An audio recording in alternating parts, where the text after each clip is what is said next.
ورا من النساء تاع ذوكا ما انت يا اختي تقدري تكوني كيما خديجه.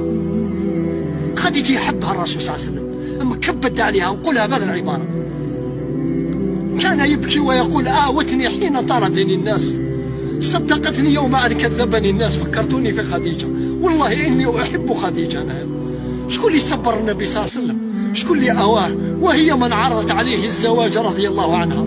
احنا اليوم كان واحدة تقول من حب فلان حبيت نتزوج به ما يخلولهاش وما تحشميش، ويا المزنقة ويا الخامجة.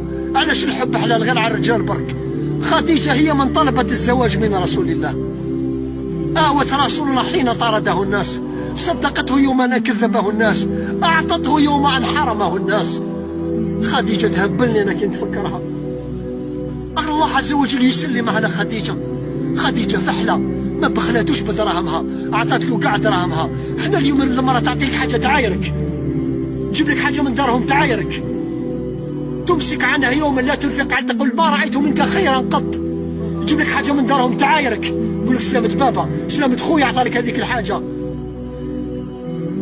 وراك يا خديجة يا ناس يا نساء تاع دركا تقدروا تكونوا كيما خديجة، تشبهوا بالصفات تاعها. الزوج الصالح رزق من الله، والزوجة الصالحة رزق من الله.